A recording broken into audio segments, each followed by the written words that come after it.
Hallelujah. Hallelujah, Jesus. Magandang araw sa lahat ng nilalang ng Diyos na nais ng Diyos iligtas.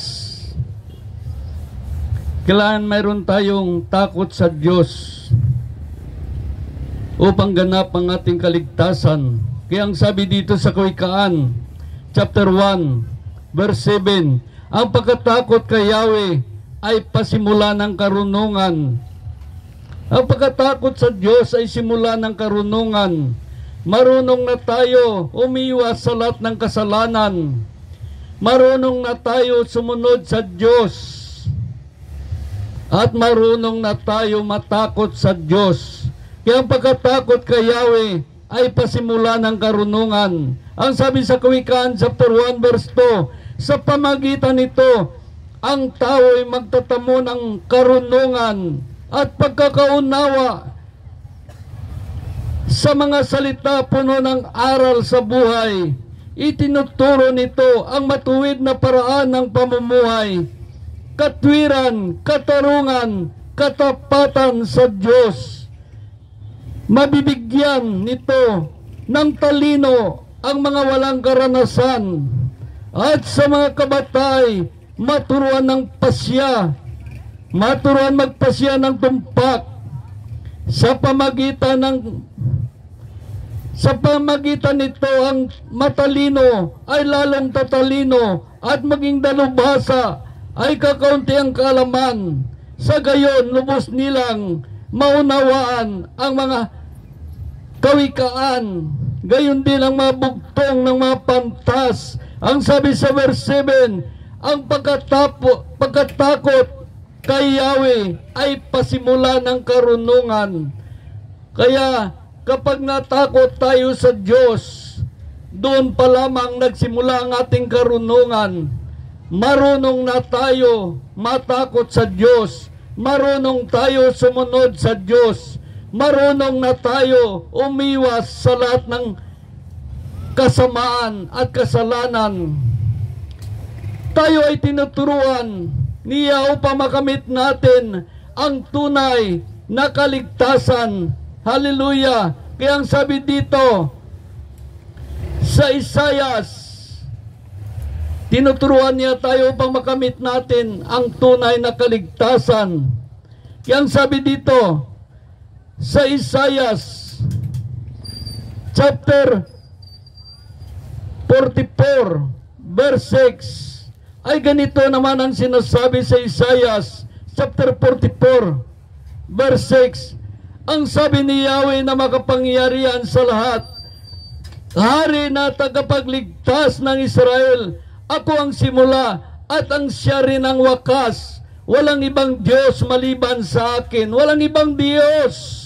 Dahil sa buong mundo ay maraming mga Diyos ang mga tao, iba't ibang Diyos. Ngunit ang sabi ng Diyos na makapangyarihan sa lahat, Hari na tagapagligtas ng Israel, ako ang simula at siya rin ang wakas. Walang ibang Diyos maliban sa akin. Ang sabi sa verse 24, ako si Yahweh, ang inyong tagapagligtas, ang lumikha sa iyo. Ako ang lumikha ng lahat ng bagay. Ako lamang mag-isang nagladlad nitong kalangitan, at nag-iisa ring lumikha ng sanlibutan. Kaya napakaliwanag, siya lamang ang isang Diyos. Bakit sa panahon ngayon maraming mga Diyos ang mga tao? Marami silang mga Diyos, iba't ibang Diyos na pinaglingkuran ng mga tao sa iba't ibang bansa. At tayo din, mayroon din tayong ibang Diyos. Minsan, dinidiyos natin ang ating gusto, ang ating hilig. Kaya ang sabi dito sa Isaias chapter 42 verse 8, ako si Yahweh lamang ang inyong Diyos. Walang ibang Diyos maaaring umangkin sa aking kaningningan, ni makaagaw sa aking karangalan. Walang makaagaw sa karangalan ng Diyos na lumikha ng lahat ng bagay. Siya lamang ang Diyos na tagapagligtas. Walang ibang Diyos maliban sa Kanya. Kaya ang sabi dito sa Deuteronomy chapter 4 verse 2, huwag ninyo itong dagdagan ni bawasan, sundin ninyo ito na walang labis at walang kulang. Kaya ito ang paalala sa atin ng Diyos. Huwag nating ito dagdagan ni bawasan. Ano ba ang dinagdag nila? Bawat reliyon dinagdagan nila ng kanilang doktrina. Bakit kailangan nila dagdagan? Dahil doon sila magkapira. Ito na ang doktrina ng Diyos, doktrina ni Kristo Jesus na dapat sundin ng lahat. Ang salita niya nakasulat sa banal na aklat. Bakit hindi nila masunod ito? Nais nila magkapira, kaya kailangan mayroon silang doktrina na dapat sundin ng mga tao para mapasunod nila ang nais nila, hindi nais ng Diyos. Ito ang kaligtasan. Nakuha natin ito na walang bayad, kaya ipamigay natin na walang bayad. Itong nais ng Diyos, ipahayag ang kanyang salita upang maligtas ang mga nakikinig sa Kanya. Kaya kailangan ang kanyang salita ipahayag. Paano magpahayag ng kanyang salita? Kung binabasa natin sa banal na aklat, pinapahayag natin ang salita ng Diyos. Kung paano ang Diyos nagsasalita sa ating mga ninuno noon hanggang ngayon.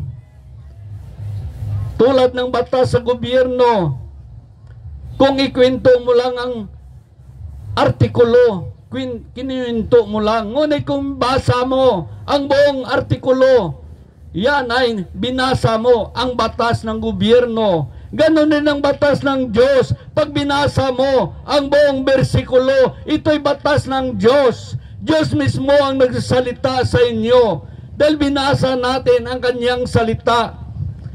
Salita nagbibigay buhay, pag-asa. Hindi lang natin ikwininto.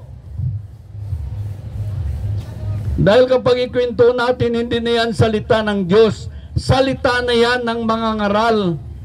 Salita na yan ng tao. Ngunit kung binasa natin ang kanyang salita na kasulat, ito ay pinarangalan natin ng Diyos, sinayaan natin ng Diyos magsalita sa mga tao.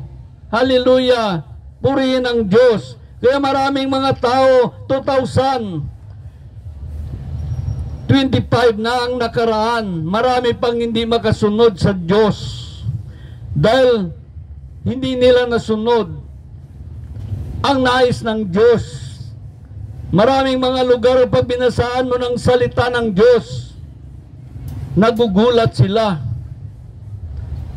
Minsan hindi nila maunawaan dahil pinalaki tayo sa doktrina ng reliyon. Kaya ang sabi dito sa 1 chapter 6 verse 44 ay ganito ang sinasabi ng banal na kasulatan.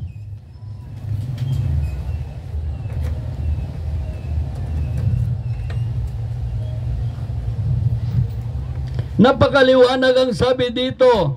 Ang sabi dito sa 1 chapter 6 verse 44, walang makakalapit sa akin, sabi ni Jesus, maliban dalhin siya ng amang nagsugo sa akin.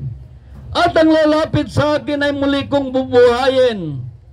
Walang makalapit kay Kristo kundi siya dalhin ng amang nasa langit. Paano tayo dalhin ng amang nasa langit kay Kristo Jesus? Pakinggan natin ang kanyang salita. Pakinggan natin ang salita ng Diyos. Ang lahat ng mga tao nagbabasa ng Biblia, nakikinig ng salita ng Diyos, dinadala sila sa pag-ibig sa Diyos, pagsunod kay Kristo Jesus. Dahil ang sabi dito sa verse 45, nasusulat sa aklat ng mga propita at silang lahat tuturuan ng Diyos. Ang bawat nakikinig sa Ama ay natutong lumapit kay Kristo Isus. Kaya ang lahat nagbabasa ng Biblia ay marunong lumapit kay Kristo Isus. Marunong siyang sumunod kay Kristo Isus. Nagkaroon siya ng pagmamahal sa salita ng Diyos. Kaya pag minahal natin ang salita ng Diyos, ito'y nagbibigay sa atin ng kaligtasan, buhay na walang hanggan. Kaya kailangan natin mahalin ang salita ng Diyos.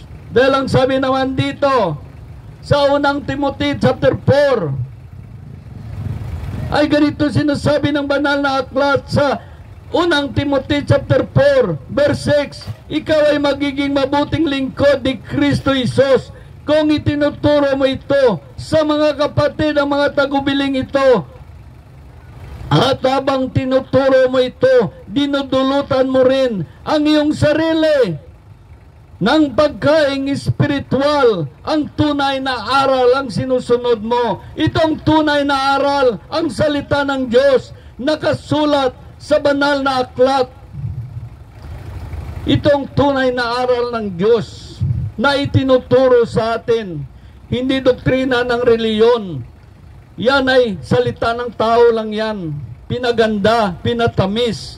Yan ang sabi na sugar-coated, pinatamis lamang. Ngunit ang salita ng Diyos ay tulad ng isang honey. Matamis pa sa pulot ng putyutan. Yan sabi sa mga awit ay ganito. Awit chapter 19, verse 7. Ang batas ng Panginoon ay batas na walang pagkukulang. Utos, ito'y utos na nagdudulot sa tao ng bagong buhay. Totoo yan kapag pinakinggan natin ang batas ng Diyos, magdudulot sa atin ito ng bagong buhay. Ang sabi dito, ang kanyang mga batas ay mapagkatiwalaan, nagbibigay ng talino sa pahat na kaisipan. Ang sabi sa verse 8 to 11, ang sabi dito, ang tuntunin niya, ibinigay ni Yahweh sa wastong utos, ligayan ng sino man kapag ito'y sinusunod. Ito'y wagas at matuwid, pagkat mula ito sa Diyos. Ito'y wagas at matuwid, sapagkat ito'y mula sa Diyos. Pangunawa ng isipan, yung bungang idudulot. Yung paggalang kay Yahweh ay nararapat at mabuti. Isang banal na tungkulin na irals parati. Pati ang mga hatol niya matuwid na kahatulan kapag siya ay humatol. Ang pasya ay pantay-pantay. Ito higit pa sa ginto na maraming nagnanais, higit pa sa gintong lantay na ang hangad ay makakamit. Matamis pa kaysa pulot, sa pulot na sakdal tamis. Kahit anong pulot, ito nadalisay at malinis. Ang utos mo, Panginoon, sa alipin mo'y at lingkod ay mayroong gantimpala kapag aking isinusunod. Hallelujah! Kaya may gantimpala tayo pag atin ito'y sinusunod. Gantimpala natin buhay na walang hanggan. Itong kaligtasan na hinahanap ninyo sa inyong mga reliyon. Ang sabi sa verse 13, ang lingkod mo ay ililigtas sayag na kasalanan. At huwag mong itutulot na ako'y ay pagharian, mamuhay ako ganap na walang ng kapintasan. Ako'y lubos na malaya sa kuko ng kasalanan. Maraming mga tao ngayon ay hindi malaya sa kuko ng kasalanan. Yun ang kasalanan na umadlang sa atin sa harapan ng Diyos. Hinadlangan tayo ng kasalanan. Kaya itong kuko ng kasalanan ang kumakapit sa bawat isa, sa bawat tao. Nakakapit ang kuko ng kasalanan. Dahil ang sabi dito sa Isaiah chapter 59, verse 2, ngunit ang sala mo ang naging dahilan, kaya di marinig ang dalangin mo. At siya rin ang dahilan ng paglayo ninyo. Ang kasalanan ang dahilan kung bakit hindi marinig ang ating mga dalangin sa Diyos, ang ating panawagan. At ang kasalanan din ang dahilan kung bakit tayo lumayo sa Diyos. Ito isang pader sa harapan ng Diyos at sa tao ang kasalanan. Kaya hindi gusto ng Diyos gagawa tayo ng kasalanan. Dahil kapag gawa tayo ng kasalanan, ay pag-arian tayo ng dyablo. Pag-arian ng dyablo ang ating buhay. Dahil ang sabi dito sa unang 1, chapter 3 verse 8, ay ganito ang sinasabi. Sa unang 1, chapter 3 verse 8, ang nagpapatuloy sa pagkakasala ay kampo ng dyablo. Yun lang dahilan. Hindi gusto ng Diyos magkakasala tayo. Dahil kung patuloy tayo nagkakasala, ay naging kampon tayo ng dyablo. Hallelujah. Kaya ang sabi naman dito, sa Isaiah chapter 54, verse 17, ngunit mula ngayon ay wala na ang sandatang gagamitin sa iyo, at masasagot mo anumang ibibintang sa iyo. Ang mga lingkod ko ay aking ipagtatanggol, at sila'y bibigyan ng tagumpay. Itong sinasabi ni Yahweh na inyong Diyos. Dahil ang kanyang salita ay makapangyarihan sa lahat. Kapangyarihan na kapagpagbuho ng mga kuta ng dyablo. Ang kanyang salita ay nakapagpagbuho ng mga kuta ng dyablo. Kaya ang sabi dito sa 2 Korinto chapter 10 verse 4, ang sandata ko may kapangyarihan ng Diyos at nakapagpagbuho ng mga kuta ng dyablo.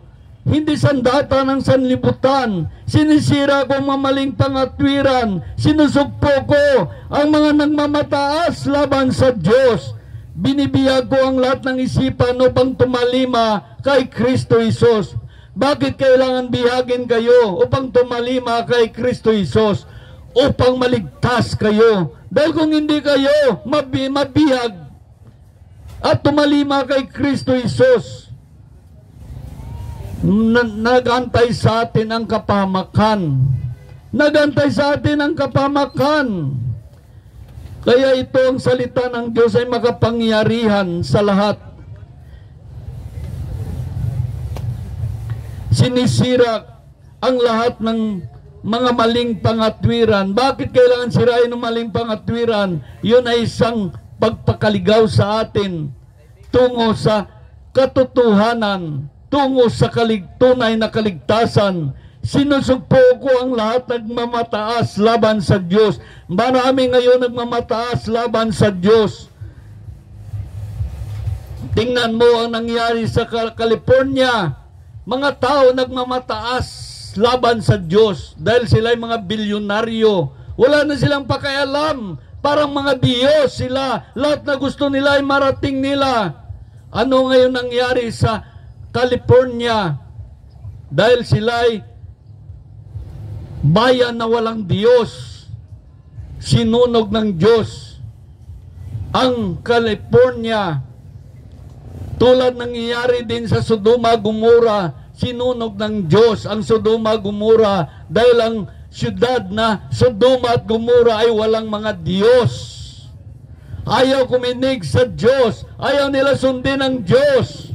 Dahil sila ay magawa nilang nais nila, sila ay makapangyarihan dahil sa pira. Kaya ang pira ay ugat ng pagkakasala sa Diyos. Isang ugat ng pagkakasala sa Diyos, ang pira. Kaya ang sabi dito sa Timothy, unang Timothy chapter 6 verse 10, sapagkat ang pag-ibig sa salapi ang siyang ugat ng lahat ng kasamaan. At dahil sa paghangad ng makamalang salapi, may nalalayo sa panampalataya at nasasadlak sa paghirap ng kalooban. Kaya ang lahat ng mga tao na may pira, minsan napapalayo sa Diyos. Nawili na lang sila sa pira. Hindi nila naisip ang buhay dito sa lupa ay pansamantala lamang.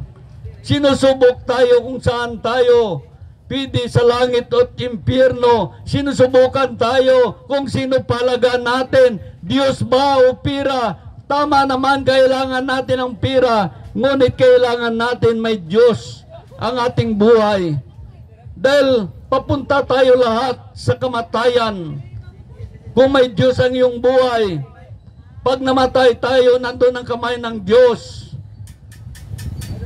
Magsalo kanimo at dalhin ka doon sa lugar ng Diyos.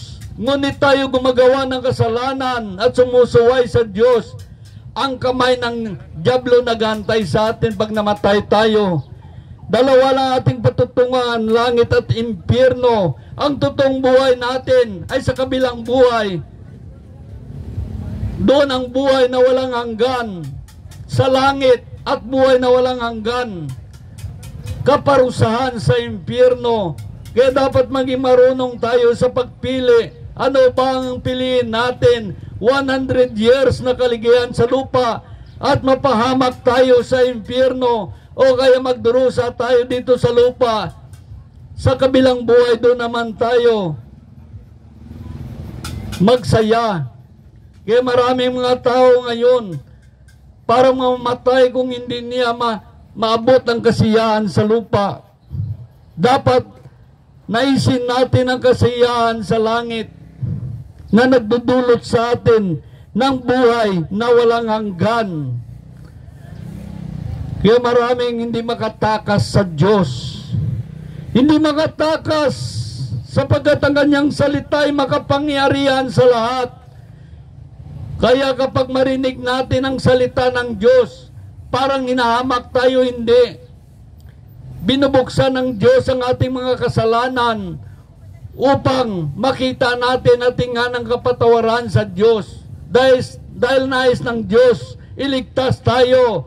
Yan ay isang pagmamahal ng Diyos sa atin, hinahayag ang ating mga kasalanan upang hingyan natin ng kapatawaran, upang makamit natin ang kaligtasan, ang buhay na walang hanggan. Dahil kung walang nagpaalala sa atin, mawili na lang tayo sa paggawa ng kasalanan. Dahil ang kasalanan ay ito'y pinakamasarap sa buhay ng tao. Hallelujah! Kaya kailangan natin ang Diyos. Kailangan natin ang kanyang mga turo, aral at saway, babala. At mga hindi gusto ng Diyos dapat malaman natin. Dahil ang sabi naman dito sa Hebreo chapter 4 verse 12, sapagkat ang salita ng Diyos ay buhay at mabisa, higit na matalas kaysa alinmang tabak na bilang talim. Ito'y tumatagos maging sa pinaghiwalayan ng kaluluwa at ng espiritu at kasukasuan at ng mga utak ng buto, at nakataho sa iniisip at binabalak ng tao. Walang makapagtago sa Diyos. Ang lahat ay hayag at ilantad sa kanyang paningin, at sa kanyang kayo ay susulit. Totoo yan nung unang bago pa ako. Pag binasa ang salita ng Diyos, parang ako yun. Parang lahat nakasulat ay nakita ko sarili ko, nandun ako sa panig ng makasalanan. Nung ako ay tinanggap ko si Kristo Jesus at nagsisisi ako. Pag binasa ng banal na aklat, hindi ko na makita ang aking sarili doon sa mga panig ng makasalanan, kundi nandun ako sa panig ng mga taong sumusunod sa Diyos at may takot sa Diyos. Kaya ito ating naranasan. Kaya hindi basta-basta sumunod sa Diyos. Kailangan sarili mo muna kalabanin mo bago ang dyablo. Dahil kapag natalo natin ang ating sarili, natalo natin ang mga gusto natin na nagpapahamak sa atin, ibig sabihin pati ang demonyo ay natalo natin. Ngunit kung hindi natin matalo ang sarili natin, Yan ang problema. Kailangan, bago matalo ang dyablo, ang mga gusto mo muna, ang talunin mo. Kung alam mo gusto mo magdala sa iyo sa pagkakasala, kailangan mo ito paglabanan upang matalo mo. Pag natalo mo na ang iyong sarili, ibig sabihin natalo mo ang dyablo. Lahat ng mga pamaraan ng dyablo sa iyong buhay ay hindi na uubra dahil tinalo mo na siya. Kaya hindi mo ito magawa kung wala ang Diyos sa iyong buhay. Dahil ang kalaban natin ay makapangyarihan ng kadiliman. Kaya kailangan natin ang Diyos na mas makapangyarihan sa lahat. Kaya kailangan natin ipaglaban ang ating sarili. Kaya ang sabi dito sa 2 Timothy chapter 4 verse 5, kaya maging mapagpigil ka sa lahat ng oras, pagtiisan mong kahirapan dumating sa iyo, gampanan mo ang tungkulin ng isang mangangaral ng mabuting balita. Tupdin mo ang iyong tungkulin bilang tagapaglingkod ng Diyos. Ito ang isang tagapaglingkod ng Diyos. Magtiis ka, pasanin mo yung krus at sumunod kay Kristo Jesus. Yan ang tunay na pagsunod sa Diyos. Pasanin mo ang iyong krus at sumunod kay Kristo Jesus. Dahil ang sabi dito sa Marcos chapter 8 verse 34, pinalapit ni Jesus sa mga tao, pati ang kanyang mga alagad. Limutin niya ang kanyang sabi nito, kung sino man sumunod sa akin, limutin niya ang kanyang ukol sa kanyang sarili, pasanin ang kanyang cross at sumunod sa akin. Ito ang kailangan mangyayari sa buhay ng isang Kristiyano na nais maligtas. Pasanin niya ang kanyang cross at sumunod kay Kristo Jesus. Kung ibig niya naman sumunod sa akin, limutin niya ang niyang ukol sa kanyang sarili, pasanin ang kanyang cross at sumunod sa akin. Yan ang pagsunod sa Diyos. Pinapasan mo ang iyong cross. Lahat ng mga gusto mo noon hindi na pwede. Hindi mo na pwede gagawin. Yan ay yung cross. Lahat ng mga bagay na nagpapaligaya sa iyo ay tinakwil mo. Kahit gusto mo pa, ay tinakwil mo na. Yan ay isang pagsunod sa Diyos. Isang pagpasan ng cross. Pasanin mo ang cross sa iyong buhay upang masunod mo si Kristo Jesus. Maraming bawal. Bakit maraming bawal? Dahil yun ang mga hindi bawal. Ayan ang magpahamak sa atin, maging hadlang patungo sa buhay na walang hanggan upang makamit natin ang tunay na kaligtasan. Mga pangako ng Diyos hindi natin makamit kung hindi natin mapaglabanan ang ating mga gusto. Kaya kailangan kalabanin mo muna yung sarili. Pagbawalan mo yung sarili sa lahat na nais mo na ito'y nagbubunga lamang ng pagkakasala sa Diyos. Kaya ang sabi dito, kaya ito ginagawa natin, sinunod natin ang Diyos. Kinalaban natin ating sarili at sinunod ang Diyos kung paano ipahayag ang kanyang salita. Salita na bibigay buhay, pag-asa, buhay na walang hanggan. Kaya ang sabi dito sa 2 Corinto chapter 5 verse 20, kaya ako'y sugo ni Kristo, parang Diyos na rin ang namanhik sa inyo sa pamagitan ko. Bakit parang Diyos na rin naman sa inyo? Dahil binasa natin ang kanyang salita. Kaya pag binasa natin ang salita ng Diyos, mismo narinig nyo kung paano ang Diyos magsasalita sa inyo. Nais ng Diyos iligtas tayo, kaya binababalahan tayo ng Diyos, sinasaway tayo ng Diyos, sinasabi niya mga hindi niya gusto. Paano natin marinig ang salita ng Diyos? Sa pamagitan ng kanyang pahayag sa banal na aklat.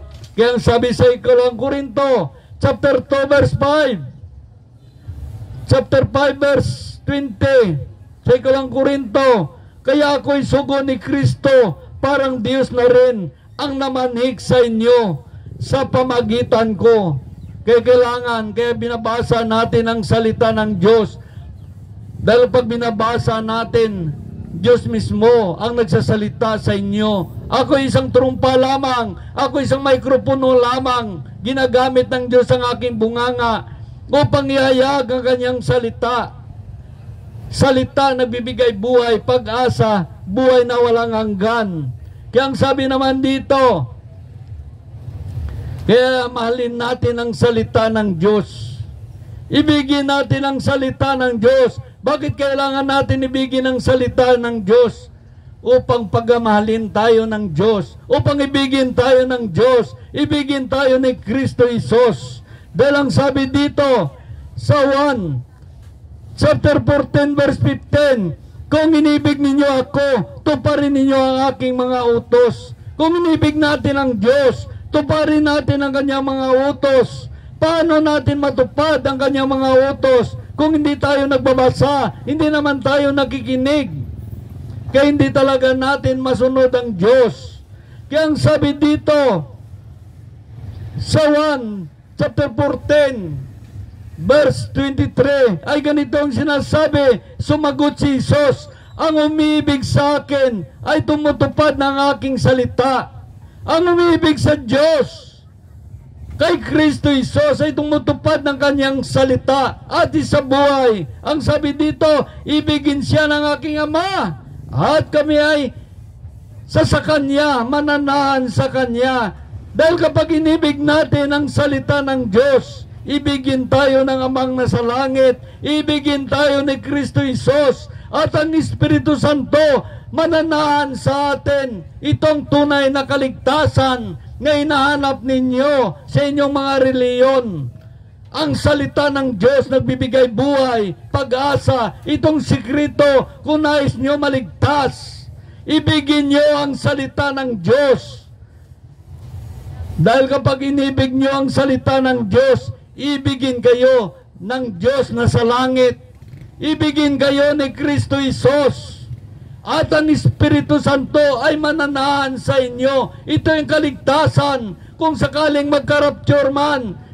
Kapag inibig mo ang salita ng Diyos, inibig ka ng Amang nasa langit, inibig ka ni Kristo Isos, at ang Espiritu ay nanahan sa iyo. Sakaling magkaroon ng rapture, kasama ka sa rapture, tiyak. Yan ang sikreto, yan ang tunay na kaligtasan na hinahanap ninyo sa inyong reliyon. Ibigin nyo ang salita ng Diyos. Kapag inibig nyo ang salita ng Diyos, ibigin din kayo ng Diyos. Tulad natin mga ama, pag inibig ng mga anak natin ang ating mga salita, inibig natin ang ating mga anak. Ngunit kung tayo, magulang, ang salita natin daw tayo lang sa mga anak natin, nagagalit tayo, nawala ang ating pagmamahal sa ating mga anak. Ganun din ang Diyos. Pag inibig mo ang kanyang salita, ibigin ka ng Diyos. Dahil ang kanyang salita nagbibigay buhay, pag-asa, buhay na walang hanggan. Nandoon ang kanyang mga turo, nandoon ang kanyang mga saway, nandoon na ang mga babala ng Diyos na pwede natin ikapahama kung hindi natin ito pakinggan at sundin. Nandoon mga bagay na hindi gusto ng Diyos, sinabi niya, kapag ginawa natin, ang kaligtasan na hinahanap natin ay walang bisa at hindi natin matagpuan ang buhay na walang hanggan. Yan ang kaligtasan. Marami mga tao nagsalita ng kaligtasan, ngunit hindi nila alam kung ano ibig sabihin ng kaligtasan. Dahil ang sabi dito, ito simple lang na kaligtasan na makamit mo. Kung sakaring magka-rapture, ay mapasama ka sa rapture. Sabi dito, sa 1 chapter 14 verse 23, sumagot si Jesus, ang umibig sa akin ay tumutupad ng aking salita. ibigin siya ng aking Ama, ibigin ko rin siya, at ang Espiritu Santo mananahan sa kanya. Kaya kung inibig tayo ng Amang nasa langit, inibig tayo ni Kristo Jesus, at ang Espiritu Santo nanahan sa atin. Pag dumating si Kristo, mapasama nga tayo sa rapture. Kung sakaling man namatay tayo at hindi na natin narating ang rapture, namatay tayo, hindi na natin narating ang rapture, ano mangyari sa atin dahil inibig natin ang salita ng Diyos, at inibig tayo ng Diyos, at inibig tayo ni Kristo Jesus, at ang Espiritu Santo ay nanaan sa ating buhay. Ay ang sabi sa Roma chapter 8 verse 11, kung nanaan sa inyo ang Espiritu ng Diyos na muling bumuhay kay Kristo Jesus, ang Diyos ding iyan ang magbibigay buhay sa inyong mga katawang namatay sa pamagitan ng kanyang Espiritu na naan sa inyo. Kaya napakaliwanag, maliwanag pa sa buwan ang inyong kaligtasan. Kung kaligtasan ang hanap nyo, ibigin nyo ang salita ng Diyos, nagbibigay buhay, pag-asa, buhay na walang hanggan. Hallelujah! Purihin ang Diyos. Hallelujah! Kaya, pinagbabalahan tayo ng Diyos. At sinasabi ang mga hindi niya gusto. Sinasaway tayo upang maging ganap at tiyak ang ating kaligtasan buhat kay Isos, buhat kay Kristo Isos. Kaya yan ang dahilan, sinasaway tayo, binababalahan, at sinasabi sa atin mga hindi niya gusto, dahil nais tayo ng Diyos iligtas. Dahil mahal tayo ng Diyos. Kaya ang sabi dito, mahal tayo ng Diyos. Kaya ang sabi dito sa 1 chapter 3 verse 16 ay ganitong sinasabi, dahil sa pagmamahal ng Diyos sa atin, kaya binigay niya ang kanyang bugtong na anak upang makamit natin ang kaligtasan. Ang sabi sa 1 chapter 3 verse 16, gayon na lamang ang pag-ibig ng Diyos sa sanlibutan, kaya binigay niya ang kanyang bugtong na anak upang sumampalataya sa kanya ay hindi mapapahamak, kundi magkaroon ng buhay na walang hanggan. Kaya iyon ang dahilan, dahil sa pag-ibig ng Diyos, pinadala niya ang kanyang bugtong na anak upang iligtas ka, iligtas kayo, iligtas tayo. Kaya kailangan natin pakinggan ang kanyang salita. Salita na bibigay buhay, pag-asa. Kay Kristo lamang matagpuan ang kaligtasan, wala na. Kay Kristo lamang. Dahil ang sabi dito sa mga Gawa, chapter 4 verse 12, kay Kristo lamang matagpuan ang kaligtasan, sapagkat sa silong ng langit, ang kanyang pangalan lamang ibinigay ng Diyos sa ikaliligtas ng tao. Sa kanyang pangalan lamang. Bakit kung kani-kaninong pangalan tayo lumalapit? Minsan sinasabi pa nila, ang aming reliyon lang ang makapagligtas. Ang kaligtasan sa aming reliyon, hindi totoo yan. Walang makapagligtas, walang maliligtas kung sa reliyon lamang. Ang kaligtasan ay kay Kristo Jesus lamang. Kay Kristo lamang ang kaligtasan. Kaya kailangan natin makipag-isa kay Kristo Jesus. Makipag-isa tayo kay Kristo Jesus. Dahil kung hindi tayo makipag-isa kay Kristo Jesus, malabo makamit natin ang tunay na kaligtasan. Kaya ang sabi dito sa 2 Corinto chapter 5 verse 17, ang sino man nagpag-isa kay Kristo ay isa ng bagong nilalang. Wala nang dating pagkatao, siya'y bago na. Yan ang mga nagpag-isa kay Kristo Jesus, naging bagong nilalang na. Wala nang dating pagkatao, siya'y bago na. Maraming mga tao na ngayon nais nilang magbagong buhay, ngunit hindi nila magawa dahil wala si Kristo sa kanilang buhay. Kay Kristo lamang ang makapagliligtas sa atin, makapagbago sa atin. Kaya maliwanag ang sabi sa 2 Corinto chapter 5 verse 17, kaya ang sino man ay pag-isa kay Kristo ay isa ng bagong nilalang. Wala nang dating pagkatao, siya ay bago na. Bago na siya. Wala nang dating pagkatao, siya ay bago na. Dating makasalanan, ngayon hindi na. Dating lasinggo, ngayon hindi na. Dating sugarol, hindi na. Dating babaero, ngayon hindi na. Dating mahilig sa lalaki, ngayon hindi na. Yan ang mga tao nagpag-isa kay Kristo Jesus. Kaya ang sino man nakipag-isa kay Kristo ay isa ng bagong nilalang. Wala nang dating pagkatao, siya ay bago na. Ngunit kung sabihin natin nagpag-isa tayo kay Kristo, hindi naman tayo nagbabago. Ibig sabihin, ang ating pagkipag-isa kay Kristo ay salimpapaw. Ang nais ng Diyos mula sa puso mo ang iyong pagbabago. Kaya dumaan ang New Year, nangako, maraming nangako ng mga tao na magbago. Ngunit hindi natin magagawa ito kung wala si Kristo sa ating buhay. Kung hindi tayo nagpag-isa kay Kristo, hindi ninyo alam, ang ating mga sakit ay spiritual, bunga ng pagsuway at paggawa ng kasalanan sa Diyos. Kaya ang Diyos lamang at si Kristo Jesus ang makagamot ng ating mga sakit spiritual. Kailangan magamot ito ng salita ng Diyos upang muling lumakas ang ating espiritu at magkaroon ng signal sa Diyos.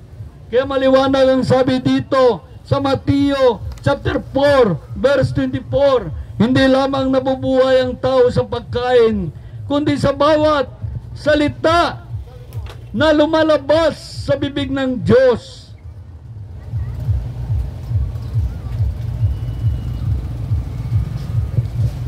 Dahil ang ating katawan ay kumakain ng pagkain na niluluto, ngunit hindi natin alam, ang ating espiritu ay kumakain din. Ang kanyang pagkain ay salita ng Diyos. Kaya maraming mga tao ngayon, ang kanyang espiritu ay malnourished. Ang kanyang espiritu ay nahingalo.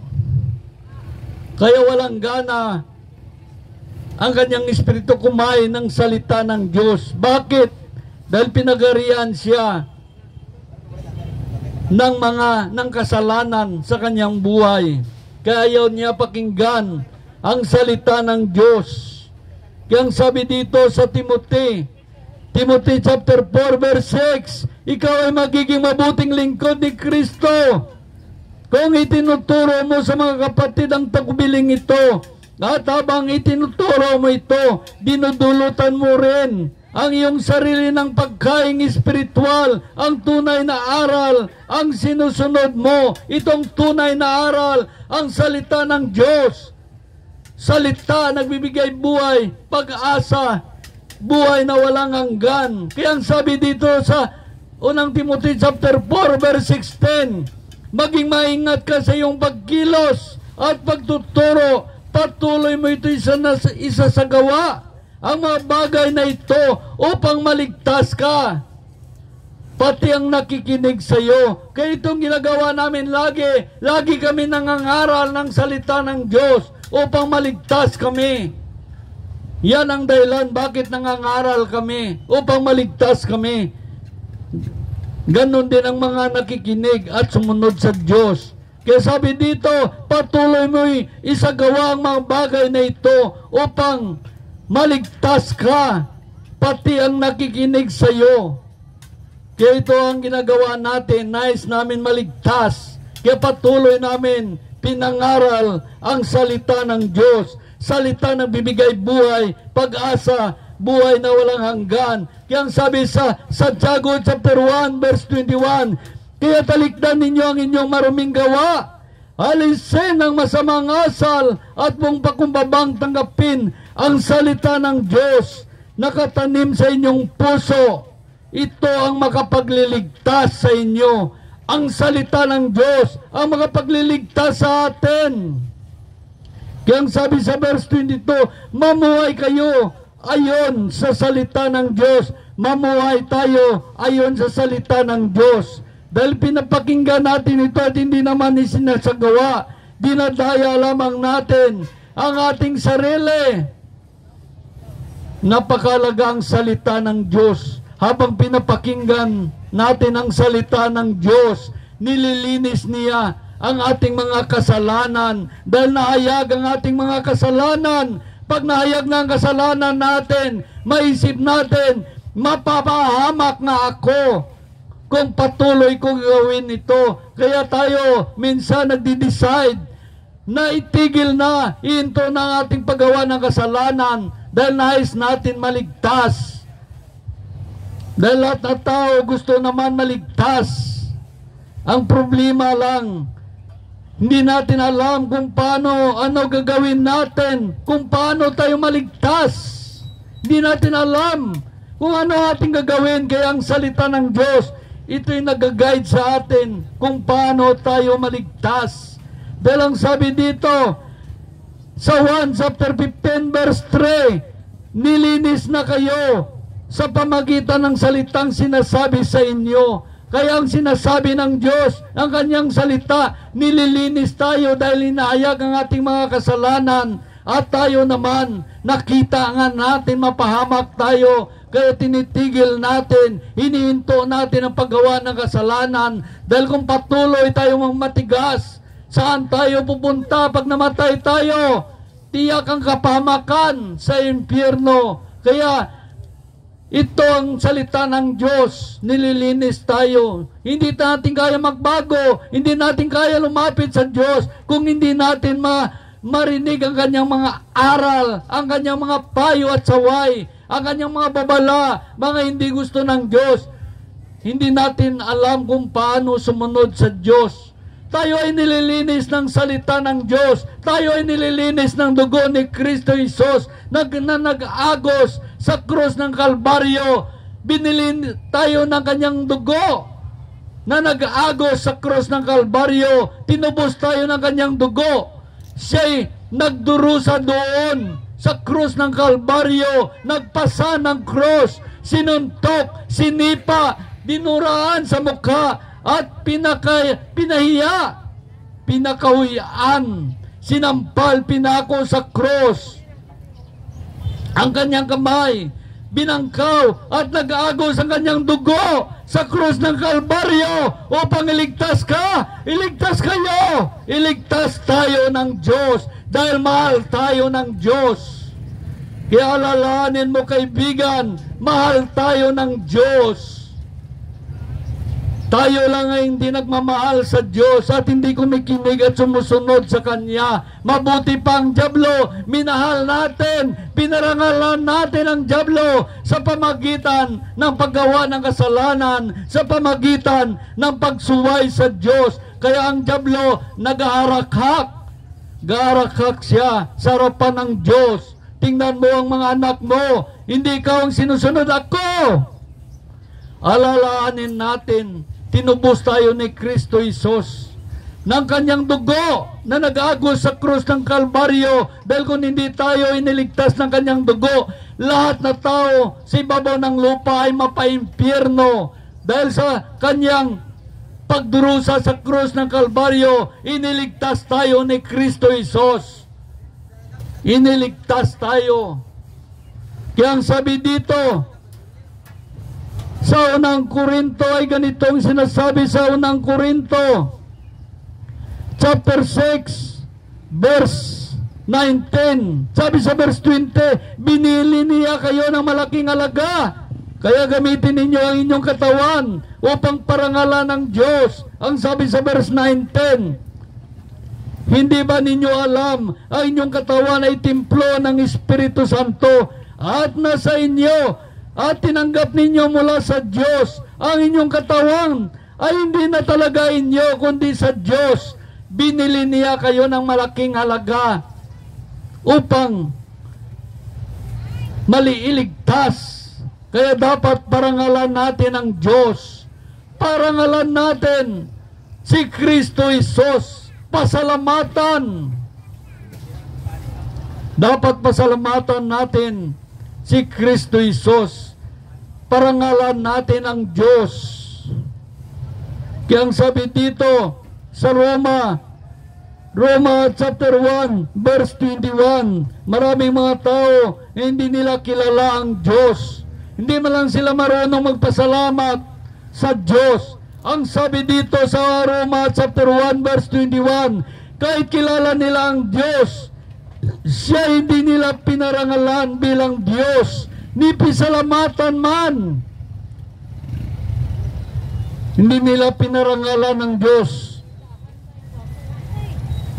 bilang Diyos, ni pinasalamatan man. Salit nag-aakaka sila ng mga bagay na walang kabuluhan, nadimla ng kanilang mga angal na pag-iisip. Sila'y nagmamarunong, ngunit lumitaw na angal nang talikdan nila ang kadakilaan ng Diyos na walang kamatayan at sambahin ang mga tao na may kamatayan. Kaya ang sabi sa verse 25, tinalikdan nila ang katotohanan tungkol sa Diyos at pinalitan ng kasinungalingan.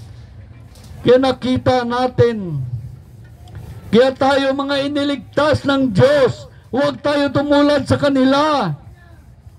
Huwag tayo tumulad sa kanila dahil tayo ay mga iniligtas na ng Diyos. Iniligtas na tayo. Kaya ang sabi dito sa Thessalonica chapter 5 verse 10, ay sabi dito, ipasalamat ninyo sa pangalan ni Kristo Hesus ang lahat na pangyayari sa pagkatyaon ng ibig ng Diyos. Kaya kung binayayaan tayo ng Diyos, magpasalamat tayo sa Diyos. Kung tayo naman nagdurusa, magpasalamat pa rin tayo sa Diyos. Bakit? Dahil kahit tayo nagdurusa, binigyan tayo ng Diyos ng buhay. May buhay pa tayo. Maraming mga tao hindi na dumating sa 2025, ngunit tayo nakarating sa 2025. Maraming mga tao, 2022 pa lang, wala nang hangin ng kanilang ilong. 2023, wala nang hangin ng kanilang ilong. Sila'y malalakas, makikisig, mga matso, mga mapira, ngunit wala nang hangin ng kanilang ilong. Hanggang dumating naman 2024, maraming mga tao wala nang hangin ng kanilang ilong. Ngunit tayo, kahit nagdurusa tayo at naghihirap, may hangin pa ang ating ilong. Kaya magpasalamat tayo sa Diyos. Magpasalamat tayo sa Diyos. Siyang ating buhay, ang Diyos. Kung wala ang Diyos sa ating buhay, ano kaya mangyayari sa atin? Tulad sa California, dahil sila'y bayan daw na walang Diyos. Ano ngayon nangyari sa California dahil sila'y mga bayan na walang Diyos? Hindi pinrotektahan ng Diyos ang kanilang bahay, nasunog. Mga bilyonaryo hindi kumikilala sa Diyos, para na rin silang mga Diyos. Kaya ano nangyari? May magawa ba sila kung sunugin siya ang kanilang bahay? Nakita natin kung paano ginsunog ng Diyos ang Sodoma at Gomora, ang siyudad ng Sodoma at Gomora, kung paano sinunog ng Diyos dahil sa kanilang mga kasalanan at pagsuway sa Diyos, pagmamataas sa Diyos, pag-alipusta sa Diyos. Sinunog ng Diyos ang Sodoma at Gomora. Ganyan din ang nangyayari sa California. Ninalipusta nila ang Diyos dahil sila ay mga bilyonaryo. Hindi na nila kailangan ng Diyos. Ngayon, may magawa ba sila kung iwan sila ng Diyos? Pinaubaya sila sa dyablo at sila'y sinunog ang kanilang ari-arian. Tulad nangyari kay Job. Nag-usap si Job at nag-usap ang Diyos at ang dyablo. Sabi ng Diyos, nakita mo ba si Job na aking lingkod? Sabi ng dyablo, sinusunod ka niya dahil pinagpala mo siya. Hayaan mo siya, wasakin ko ang mga ari-arian niya. O sabi ng Diyos, basta wag mo lang patayin si Job. Kaya ano nangyari kay Job? pinadalhan ng dyablo ng lahat ng salot, na walang lahat na kayamanan ni Job. Nagkasakit pa siya, ngunit si Job ay nanindigan, nagmamahal sa Diyos. Sabi niya, hubo ako nang dumating, kaya alis din ako sa libutan na hubo. Kaya nakita natin kung paano si Job pinagmamalaki ng Diyos. Kaya ibinalik ng Diyos ang kanyang kayamanan, dubli pa. Dubli pa! Dahil siyang tao marunong magpasalamat at kumilala sa Diyos. Nakita natin. Kaya ang sabi dito sa mga awit 107, ay ganito ang sinasabi sa mga awit 107. Verse 1 to 2. O magpasalamat tayo sa Panginoon sapagkat siya'y mabuti. Kaya maliwanag, o magpasalamat tayo sa Panginoon sapagkat siya'y mabuti sa atin. Wagas ang pag-ibig at nanatili. Ang mga naliligtas, tinubos ng Diyos. Bayan magpuri, yaman naligtas nga sa tulong ni Yahweh. Kaya dapat tayo iniligtas ng Diyos. Magpuri tayo sa Diyos. Naligtas tayo sa mga disgrasya at kapamakan. Binigyan tayo ng Diyos ng bagong buhay. Dapat nagpasalamat tayo sa Diyos. Magpuri tayo sa Diyos. Mga anak natin nagkasakit, iniligtas ng Diyos. Mga mahal natin sa buhay, iniligtas ng Diyos. Dapat magpuri tayo sa Diyos. Dati tayo mahirap, ngayon mapira na. Dapat magpasalamat tayo sa Diyos. Magpasalamat tayo sa Diyos. Dahil hindi natin magawa ang lahat na ito kung wala ang Diyos sa ating buhay. Tulad ng kwento ng 10 araon. 10 araon. Nakita si Jesus, sumisigaw sila, Panginoon, mahabag ka sa amin. Pagalingin mo kami. Ilan sa atin may mga sakit at karamdaman, namiyak, tumatawag sa Panginoon. Panginoon, pagalingin mo ako. Pagalingin mo ang apo ko, ang anak ko. Panginoon, maawa ka sa amin. Wala na kaming makain. Ngayon, dumating ang pagpapala ng Diyos. Naging mahirap ka na, ngayon mayaman ka na. Kaya magpasalamat tayo sa Diyos. Tulad sa 10 araon, pinagaling sila ng Diyos. Ngunit, ang isa ay nakita niya kanyang sarili, pinagaling ng Diyos. Kaya bumalik siya at nagpapasalamat sa Diyos. Bumalik siya at nagpapasalamat sa Diyos. Ang sabi ng isa, nang mapuna niya ang isa, ng isa na siya'y magaling na, nagbalik siya at sumisigaw ng papuri sa Diyos. Nagpatira pa sa panan ng Diyos. Nagpapasalamat. Tayo ba tulad ng taong ito na kitungin o aruon na pinagaling ni Jesus? Nagpasalamat sa Diyos. Sabi ni Jesus, di ba 10 kayo? Bakit ikaw lang bumalik? Nasaan ang 9? Sa 10 kitungin, siya may hindi marunong magpasalamat sa Diyos. Ngunit ang isa, bumalik, nagpatira pa sa panan ni Jesus, nagpapasalamat. Nang napuna niya, isa na siya magaling. Nagbalik siya at sumisigaw na nagpupuri sa Diyos. Tayo ba nagpupuri sa Diyos? Pinagaling tayo ng Diyos. Nagpupuri ba tayo sa Diyos? Tulad ba tayo ng isang kitungin bumalik sa Diyos at nagpapasalamat sa Diyos? O kaya tulad tayo ng 9 na kitungin, 9 na araon, pinagaling ni Jesus ang 10, ngunit ang 9 ay hindi marunong lumingon sa Diyos at magpasalamat. Saan ba tayo? Tulad ba tayo ng isang araon na nagpasalamat sa Diyos? O tulad tayo nang 9 na araon hindi marunong magpasalamat sa Diyos? Inayos niya ang ating buhay. Nakita natin, may mga tao ba pumunta sa simbahan upang magpasalamat sa Diyos, upang paglingkuran ng Diyos dahil sa ginawa niya sa inyong buhay. Dati mahirap kayo noon, ngayon mayaman na. Dati may taning ang buhay nyo, ngayon naligtas kayo ng Diyos. Mga anak natin, binuhay ng Diyos sa kanilang mga karamdaman. Tayo ba naglingkod sa Diyos at nagpapasalamat? Pumunta ba tayo sa simbahan? Alam ba ninyo ang simbahan ay isang paaralan? Kapag nagsamba kayo doon, tuturuan kayo kung paano matakot sa Diyos, kung paano sumunod sa Diyos, kung paano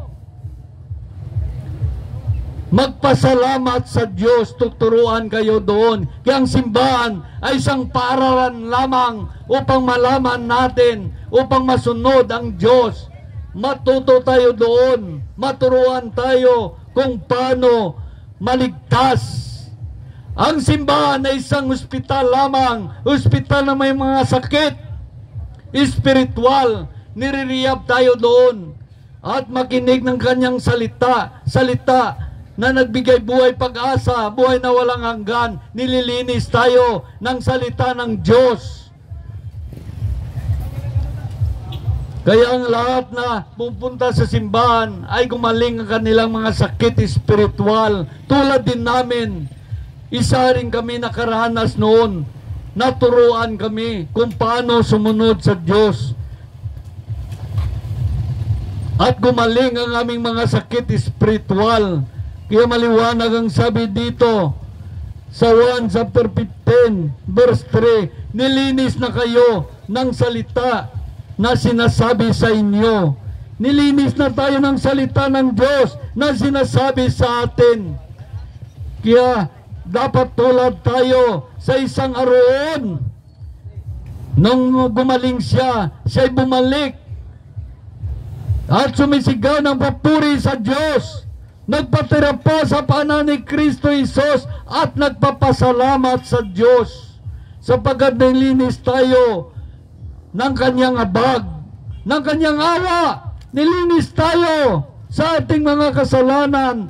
Tinatanggap tayo ng Diyos bilang anak niya kung tayo ay lumapit sa Diyos. Kahit kasindilim pa ng alkitra ng ating kasalanan, kung lumapit tayo sa Diyos at sabihin natin ang ating mga kasalanan, tayo patawarin ng Diyos. Kaya ngayon, mas marami pa mga kasalanan na tao lumalapit sa Diyos. Marunong kumilala sa kanilang kasalanan. Hindi tulad ng isang mga mayayaman, mga bilyonaryo doon sa California. Hindi sila marunong magpasalamat sa Diyos.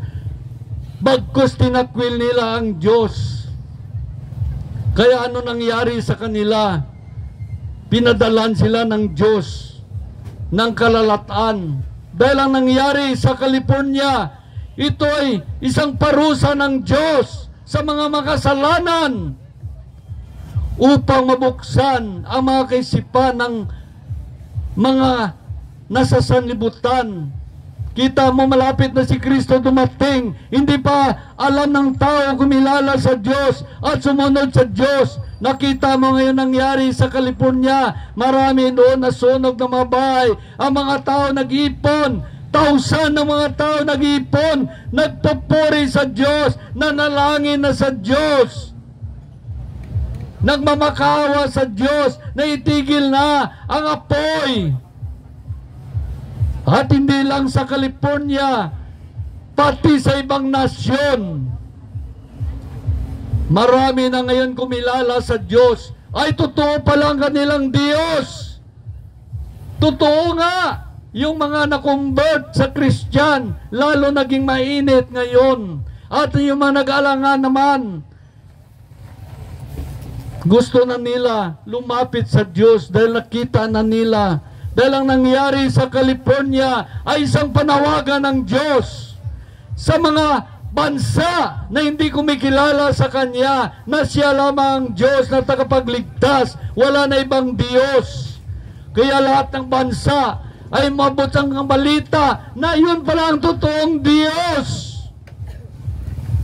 Na samantala noon, pinagwali yan sa iba't ibang bansa, hindi pinapakinggan ng tao. Ngunit ngayon, maliwanag na sa kanila na totoo nga siyang Diyos.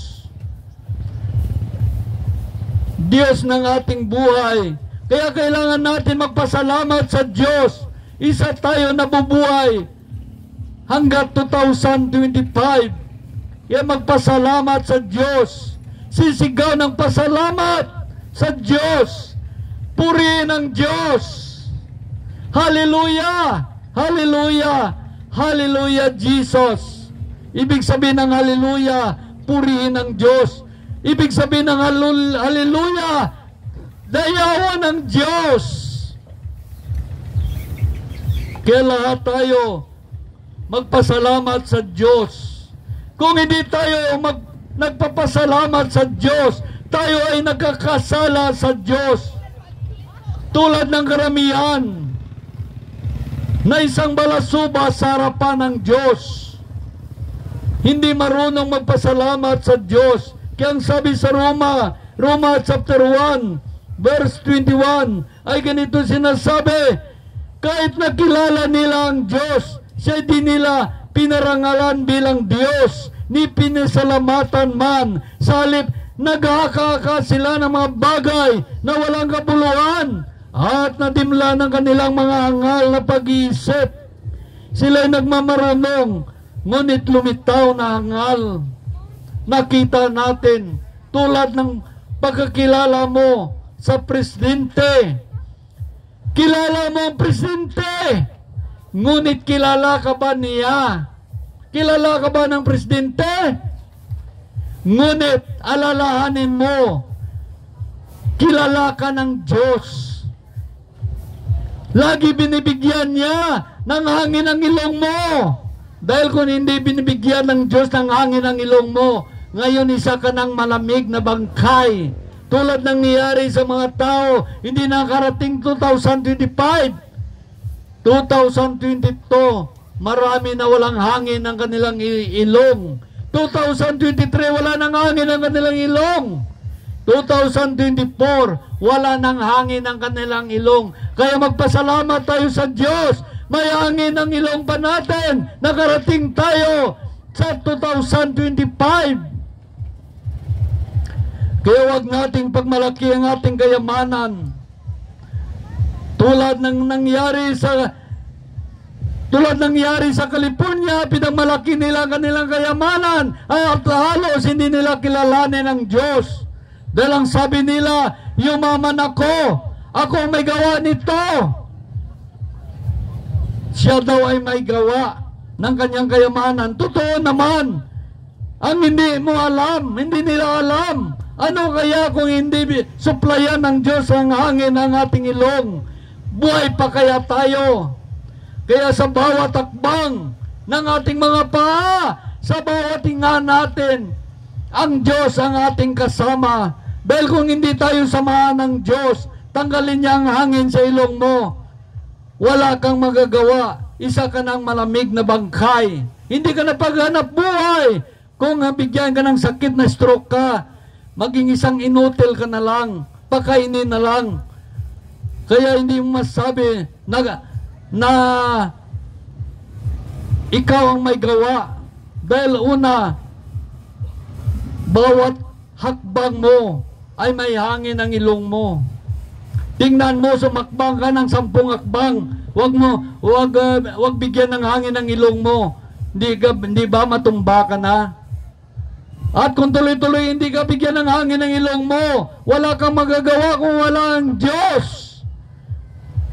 Kaya sabi sa Mateo, hindi lamang nabubuhay ang tao sa pagkain, kundi sa bawat salita na namumutawi sa bibig ng Diyos, lumalabas sa bibig ng Diyos. Itong kanyang salita na nagbibigay buhay, pag-asa, buhay na walang hanggan. Kaya maraming mga tao ngayon sa iba't ibang bansa, nagmamalaki sa Diyos, nagyayabang sa Diyos, hindi na nila kailangan ng Diyos. Pati rin ang mga Kristiyano, may ganun na rin na ugali, nakalimutan nila ang Diyos. Kaya ang sabi dito sa unang Timothy chapter 4 verse 9, ang mga nagnanasang yumaman sa anumang paraan ay naulog sa tukso at nabibitag sa masamang hangarin, nagtutulak sa kanila sa kapahamakan. Totoo yan, marami naghangad na yumaman sa anumang paraan, naulog sa tukso at nabibitag sa masamang hangarin, nagtutulak sa kanila sa kapahamakan. Na marami napapahamak sa lupa, ngunit ang tunay na kapahamakan, pag tayo ay namatay na, doon ang tunay na kapahamakan na hindi natin maiwasan. Sabi sa verse 10, sapagkat ang pag-ibig sa salapi ang siyang ugat ng lahat ng kasamaan, at dahil sa paghangad ng makamal ng salapi, may nalalayo sa panampalataya at nasasadlak sa paghihirap ng kalooban. Maraming lumayo sa panampalataya sa Diyos kapag may pira na. Dahil ang sabi nila, magkasakit lang o bayad, walang problema. Anong problema? Pira o bayad, wala nang problema. Ngunit alaanin natin, may mga tao binibili nila ang hangin sa kanilang ilong, oxygen. Samantala tayo, libre ang hangin. Libre ang hangin na pinintulutan ng Diyos na dadapo sa ating ilong upang tayo mabuhay. Mamuhay tayo sa ibabaw ng lupa upang ang Diyos ay pasalamatan natin, parangalan natin ang Diyos. Kaya kailangan mamuhay tayo tulad ng isang matalino at di tulad ng isang mangmang. Dahil ang sabi dito ng banal na kasulatan sa Episo chapter 5 verse 15, kaya ingatan ninyo kung paano mamuhay. Mamuhay kayo tulad ng matalino at hindi tulad ng mangmang, sapagkat masamang takbo ng daigdig. Samantalain ninyo ang bawat pagkakataon. Kayo makagawa ng mabuti. Huwag kayong hangal. Unawain ninyo kung anong kalooban ng Diyos. Ang sabi sa verse 10, pag-aralan ninyo kung ano ang kalugod-lugod sa Diyos. Kaya maliwanag ang sabi ng Diyos, mamuhay tayo tulad ng isang matalino at hindi tulad ng isang mangmang, sapagkat masamang takbo ng sanlibutan. Totoo yan, masama ang takbo ng sanlibutan ngayon. Marami ng palatandaan. May COVID-19, lindol, bagyo, baha, heatwave, mga sunog, mga gira sa iba't ibang bansa.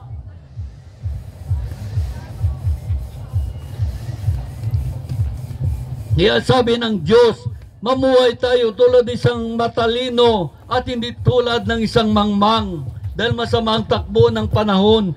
Dahil dumating sa atin ang COVID-19. Marami ang namatay sa iba't ibang panig ng daigdig. Sabi ng insya ng gobyerno, climate change. Totoo naman, climate change. Ngunit kung pag-aralan mo sa banal na aklat, ito ay isang tanda ng pagbabalik ni Kristo sa ating kapanahunan. Ang mga tanda, ang pagbalik ni Kristo. Kaya dumating ang COVID-19, maraming namatay. May mga lindol sa iba't ibang bansa, marami ang namatay. May mga bagyo at baha, marami ang namatay sa iba't ibang panig ng daigdig. Ang sabi ng marami, climate change. Ngunit kung tumututok ka sa pag-aaral na sa banal na aklat sa Biblia, ito ay isang tanda ng pagbabalik ni Kristo sa ating kapanahunan ng pagbalik ni Kristo Jesus. Kaya may mga tanda upang ipaalala ang mga tao na kailangan nila ang Diyos. Dahil kung wala ang Diyos, wala silang magagawa. Tulad ng COVID-19, tulad ng mga lindol sa ibang bansa, tulad mga bagyo at baha, heatwave, marami ang namatay sa iba't ibang bansa. Ito'y palatandaan sa mga tao na kailangan lumapit na sa Diyos dahil marapit na bumalik si Kristo Hesus. May mga gira sa iba't ibang bansa. Ito'y tanda ng pagbabalik ni Kristo Hesus. Ito'y isang tanda ng pagbabalik ni Kristo Hesus. Nakahanda ka na ba kung sakaling bumalik si Kristo Hesus? Dahil ang sabi sa Hebreo chapter 9 verse 28, siya ay muling babalik upang iligtas ang mga naghihintay sa Kanya. Siya ay muling babalik upang iligtas ang mga naghihintay sa Kanya. Kaya habang hinihintay natin si Kristo Hesus, lumapit tayo sa Diyos, pag-aralan natin kung paano tayo iligtas ng Diyos, kung paano tayo makaiwas sa parusa ng Diyos, sa dagat-dagatang apoy sa impyerno. Pag-aralan natin sa banal na aklat kung paano tayo mapunta sa langit. Kaya maraming mga tao ngayon, kahit kilala nila ang Diyos, ngunit hindi nila pinarangalan ng Diyos, ni pinasalamatan ng Diyos. Dahil ang sabi dito, sa Roma chapter 1 verse 21, kahit na kilala nila ang Diyos, sila di nila pinasalamatan man, sa halip naghahaka-haka sila ng mga bagay na walang kabuluhan. Imbes magpasalamat tayo sa Diyos, naghahaka-haka tayo ng mga bagay na walang kabuluhan. Kaya ang sabi dito sa Lucas chapter 15, dapat tulad tayo, katulad sana tayo ng isang araw na ito, na siya marunong lumapit sa Diyos nang siya'y pinagaling ng Diyos. Pinagpala ng Diyos ang kanyang katawan.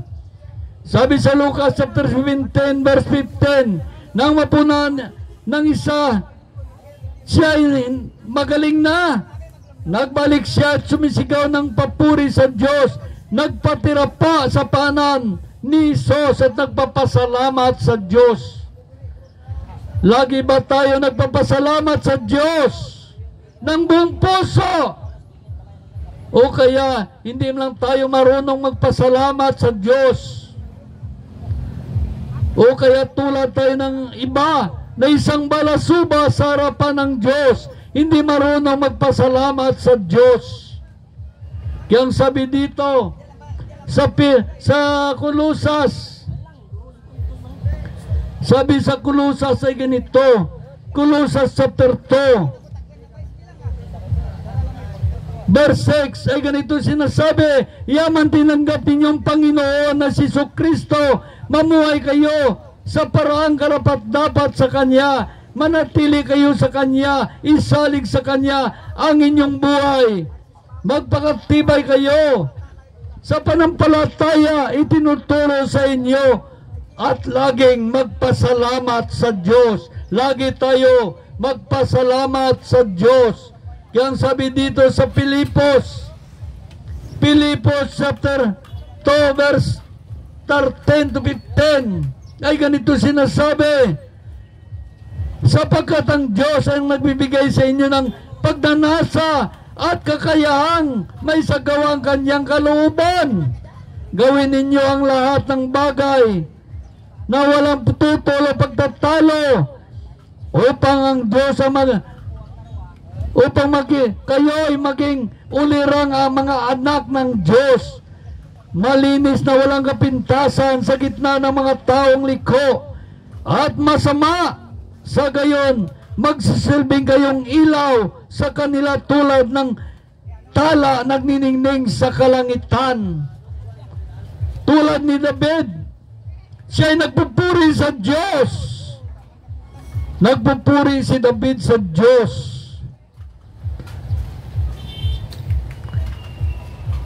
Tayo ba tulad ni David nagpupuri sa Diyos?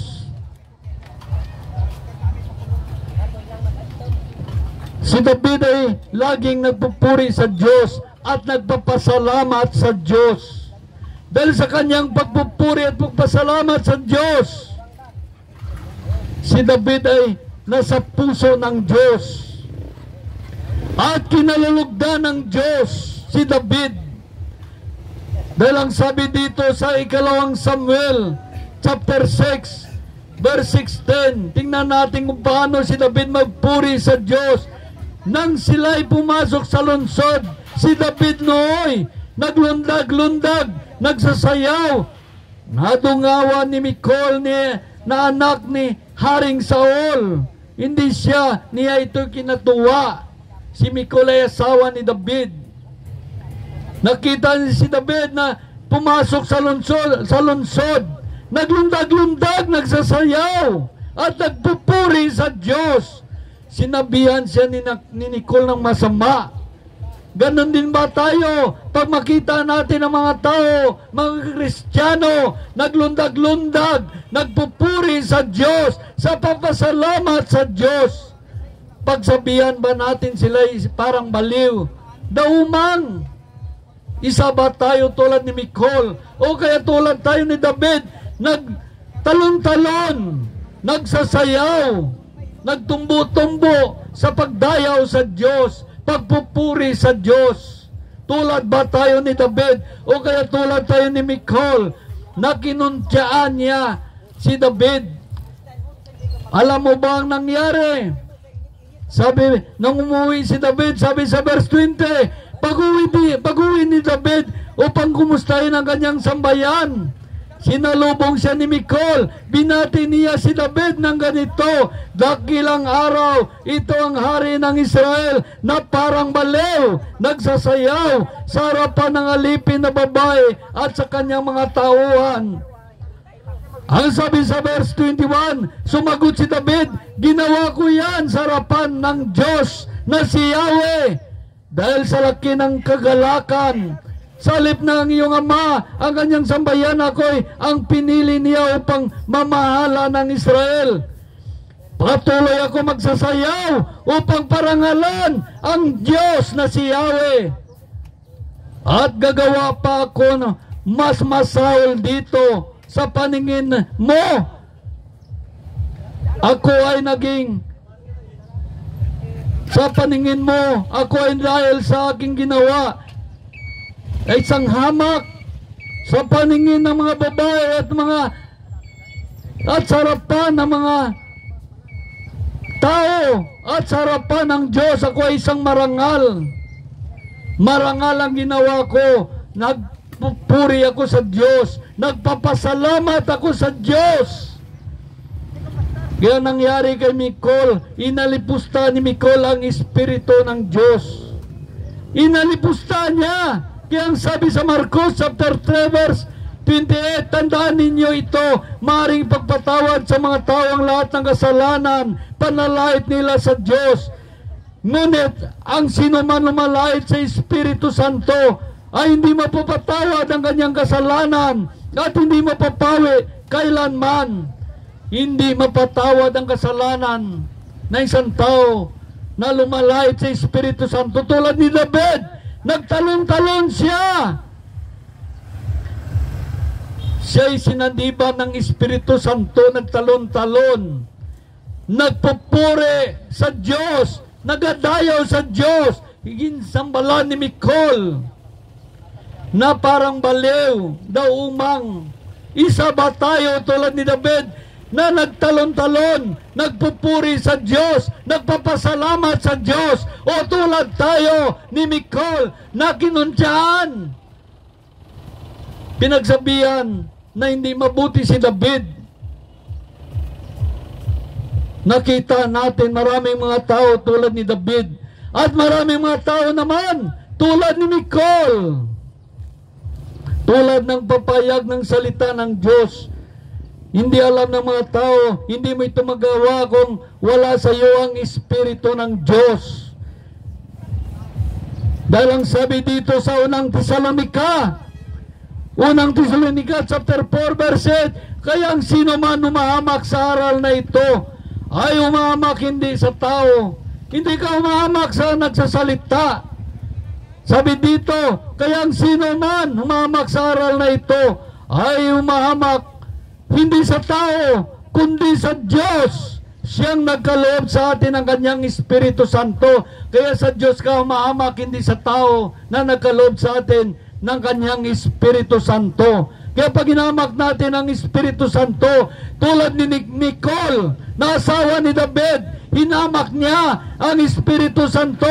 Ano nangyari kay Nicole, na anak ni Saul? Siya'y hindi nagkaanak hanggat siya'y namatay. Dahil nilapastangan niya ang Espiritu ng Diyos. Kaya yan ang bunga ng kanyang kahangalan. Hindi niya alam ang kanyang ginagawa. Nilapastangan na ang Diyos, kaya siya'y namatay, hindi man lang nagkaanak. Dahil ang Espiritu ng Diyos ay kanyang nilapastangan. Tulad ng mga tao, tulad sa mga tao sa California, nilapastangan nila ang Diyos. Ano nangyari sa kanila? Dahil pinagmamalaki nila, sila'y walang mga Diyos. Dahil sila mga bilyonaryo, walang mga Diyos. May magagawa ba sila kung wala ang Diyos sa kanilang buhay? Hindi pinigilan ng Diyos ang apoy na magsunog sa kanilang mga bahay. Dahil wala nga ang Diyos sa kanilang buhay. Kaya wala tayong magagawa kung wala ang Diyos sa ating buhay. Alalahanin mo, may utang tayo sa Diyos na dapat bayaran mo sa Diyos sa pamagitan ng pagpasalamat. Kung ilang taon ka na ngayon, yan ang utang mo sa Diyos. Binibigyan ng Diyos ang hangin, ang ilong mo upang mabuhay ka. Alalahanin mo,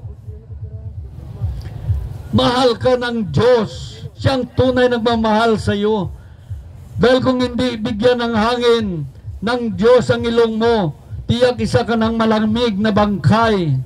Kaya kilalanin natin ang Diyos, papurihin natin ang Diyos. 2025 na, noon hindi tayo marunong magpasalamat sa Diyos, magpuri sa Diyos. Ngayon magpasalamat na tayo sa Diyos. Sa pagising mo pa lang, sabihin mo, salamat, salamat Lord, nakita ko ang kagandahan ng mundo, ang liwanag ng sanlibutan. Salamat sa dagdag na buhay mo sa akin.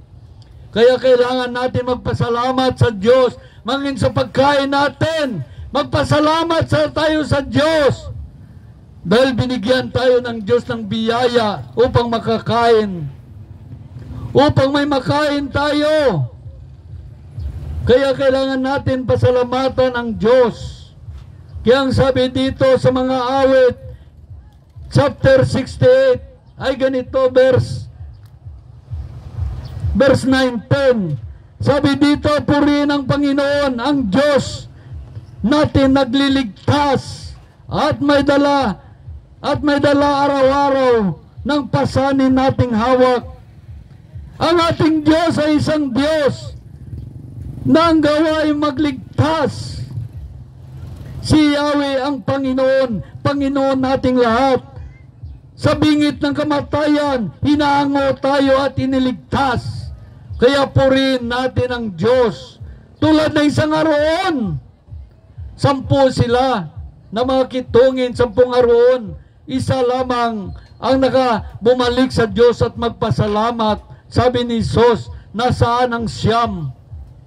Nasaan ang siyam na hindi marunong magpasalamat sa Diyos? Ito ang isa bumalik, siya ay nagpuri sa Diyos at nagpapasalamat sa Diyos. Dapat ikaw ay marunong magpuri at magpasalamat din sa Diyos.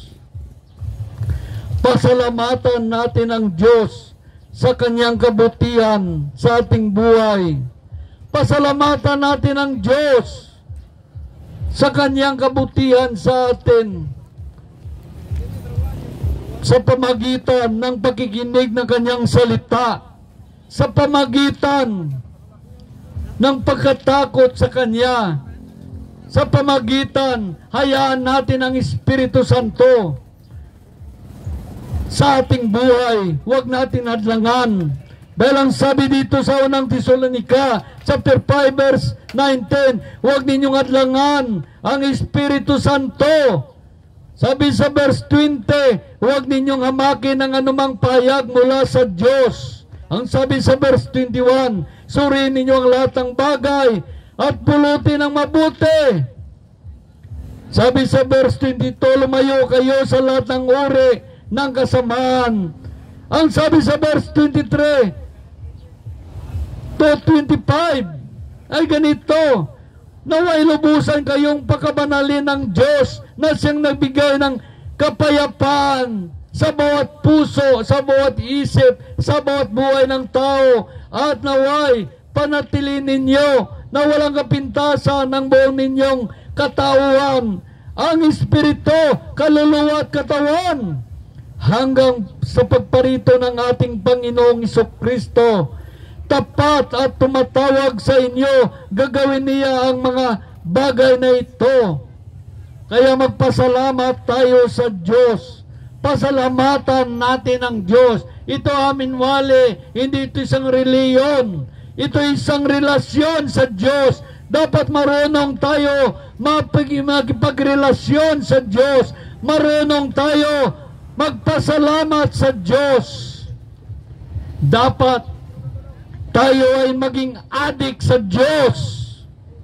Maging adik tayo sa pagsunod sa Diyos. Dapat maging adik tayo sa pagpasalamat sa Diyos. Hindi maging adik ng droga o adik sa pag-inom ng alak o sigarilyo o naging adik sa pagsuway, naging adik sa paggawa ng kasalanan.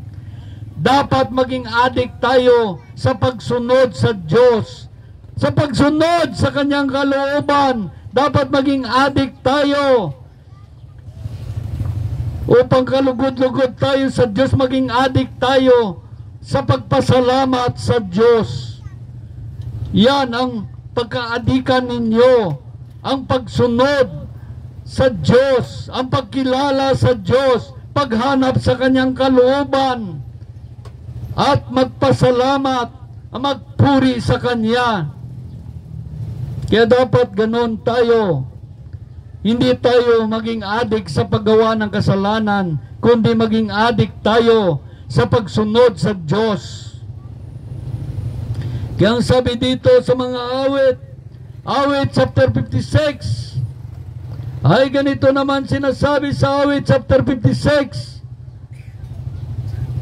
verse 12, ay ganito ang sinasabi sa atin. Awit chapter 56 verse 12 to 13 ay ganito ang sinasabi sa atin. Ang anumang pangako ko'y dadalin ko sa iyo, O Diyos. Ang ahain ng pagpasalamat ay sa iyo ihandog. Dapat ihandog niyo sa Diyos ang pagpasalamat araw-araw, dahil araw-araw kayo binibigyan ng Diyos ng hangin ng inyong ilong. Sabi sa verse 13, sabi sa verse 12, ang anumang pangako ko ay dadalhin ko sa iyo, O Diyos. Ang hain ng pagpasalamat ay sa iyo ihandog, sapagkat ako iniligtas mo sa bingit ng kamatayan. Iniligtas mo rin ako sa ganap na katalunan. Ako'y ngayon ay lalakad sa harapan mo, O Diyos, na taglay ang liwanag na ikaw ang nagdudulot. Kaya tayo, binigyan ng Diyos ng liwanag ang ating buhay. Dapat marunong tayo magpasalamat sa Diyos. Hindi tulad ng ibang tao, hindi man nila kilala, hindi sila marunong magpasalamat sa Diyos, dahil sabi sa Roma chapter 1 verse 21, kahit kilala nila ang Diyos, sila hindi nila pinarangalan bilang Diyos, ni pinasalamatan man. Itong buhay natin ay lagi magpasalamat sa Diyos, nagpupuri sa Diyos, at huwag tulad ng isang balasubas sa Diyos. Walang utang na loob sa Diyos. Tayo ay iniligtas niya, gantihan natin ang Diyos ng parangal, papuri at pagpasalamat, dahil tayo ay isang pinili niya at iniligtas. Kaya ang sabi dito sa Tito sinabi ng Diyos. Kay Pablo, sinabi ni Pablo kay Titus. Titus chapter 3, verse 3. Ay ganito sinasabi niya.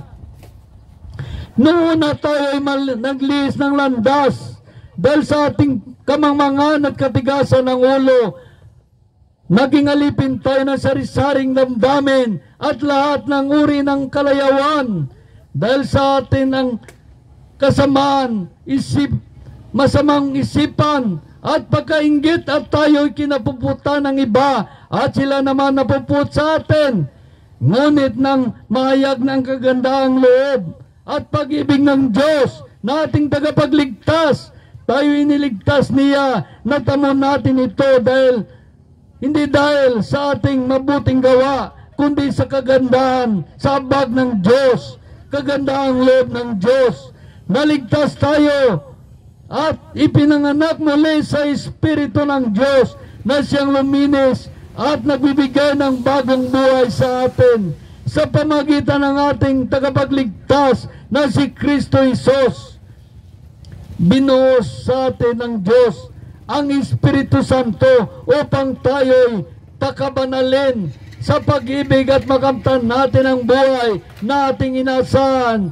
Mapanaligan ang mga aral na ito. Kaibig ko, buong tiyaga mong ituro ito sa mga nananalig sa Diyos upang ilaan nila ang kanilang sarili sa paggawa ng mabuti ang mga ito ay napakabuti at mapapakinabangan ng mga tao. Ang sabi naman dito sa Titus chapter 2 verse 11, sapagkat hinayag ng Diyos ang kanyang kagandahang loob na nagdudulot ng kaligtasan sa lahat ng tao. Ito ay ang siyang umaakay sa atin upang talikdan ang likong pamumuhay at damdaming makasalanan, madamdaming makalaman. Kaya't makapamumuhay tayo ngayon ng maayos, matuwid, karapat-dapat sa Diyos. Samantala, hinintay natin ang ating inaasahan ng dakilang araw ng pagpapahayag ng ating dakilang Diyos na tagapagligtas. Si Jesucristo, sa gitna ng kanyang kaningningan, ibinigay niya ang kanyang sarili upang iligtas tayo, iligtas kayo, iligtas ka sa lahat ng kalikuan at lilinisin para sa kanyang kabutihan.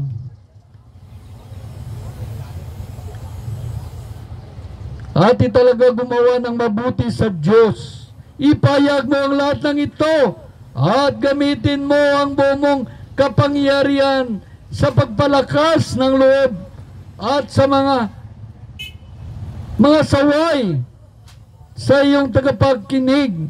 Huwag mong pabigyan ng pagkakataon na alipustahin ka ninuman. Kaya ang sabi dito sa Timothy, sabi sa ikalawang Timothy chapter 4 verse 13, iukol mo ang iyong panahon sa pagbabasa ng kasulatan sa madla, sa pangangaral at pagtuturo hanggang ako ay dumating. Huwag mong pabayaan ang ipinagkaloob sa iyo ng Espiritu Santo. Kaya huwag natin pabayaan ipinagkaloob sa atin ng Espiritu Santo. Kaya kailangan ituutos ni Kristo, iukol mo ang iyong panahon sa pagbabasa ng kasulatan, sa madla, sa pangangaral, hanggat ako ay dumating, hanggang si Kristo ay dumating. Huwag nating pabayaan ang pinagkaloob sa atin ng Espiritu Santo. Sabi sa verse 15, isagawa mong bagay na ito at lubos mong italaga ang iyong sarili upang makita ng lahat ang iyong pagunlad espiritual. Ang sabi sa verse 16, maging maingat ka sa iyong pagkilos at pagtuturo. Patuloy mo sa gawa ang mga bagay na ito upang maligtas ka, pati ang nakikinig sa iyo. Hallelujah! Kaya ito ang utos ng Diyos, ipangaral ang kanyang salita at ipakilala na kay Kristo lamang ang ating kaligtasan, wala nang iba. Kay Kristo lamang, dahil sabi sa mga Gawa chapter 3 verse 12, kay Kristo lamang matagpuan ng kaligtasan, sapagkat sa silong ng langit ang kanyang pangalan lamang ibinigay ng Diyos sa ikaliligtas ng tao. Sa kanyang pangalan lamang. Kaya ang sabi naman dito sa 1 chapter 3 verse 16, kayo na lamang ang pag-ibig ng Diyos sa sanlibutan. Kaya binigay niya ang kanyang bugtong na anak upang sumampalataya sa kanya ay hindi mapapahamak, kundi magkaroon ng buhay na walang hanggan. Mahal tayo ng Diyos, nais ng Diyos iligtas tayo. Nais ng Diyos iligtas tayo. Kaya pinangaral ang kanyang mga salita. Kaya ang sabi dito sa Pedro, ikalawang Pedro, ay ganito, chapter 3, verse 9, ang Panginoon na hindi pabaya sa kanyang pangako, tulad ng inakala ng ilan, hindi pa niya tinupad ang pangakong iyon. Alang-alang sa inyo, binibigyan niya kayo ng pagkakataon, ang lahat na makapagsisisi at magbalik loob sa Diyos, sapagkat hindi niya nais na kayo ay mapapahamak. Ganun tayo kamahal ng Diyos. Darating si Kristo, siya'y muling babalik upang iligtas ang mga naghihintay sa Kanya. Siya'y muling babalik upang iligtas ang mga naghihintay sa Kanya. Isa ba tayo naghihintay sa Kanya? Isa ba tayo magbasa ng banal na aklat, ang Biblia, upang malaman natin at masunod ang mga tagubilin ni Kristo? Siya'y muling babalik upang iligtas ang mga naghihintay sa Kanya. Kaya ang sabi naman dito sa unang Korinto, sinabi sa unang Korinto chapter 1 verse 10 to 19, ay sabi dito, sa mga mapapahamak, ang aral tungkol sa kamatayan ni Kristo sa krus ay kahangalan, ngunit sa atin ay iniligtas, ito'y kapangyarihan ng Diyos, sapagkat nasusulat, sisirain ko ang karunungan ng at pawalang kabuluhan ng katalinuhan ng tao. Kaya napakaliwanag dito. Ito, sabi niya, sabi sa verse 19,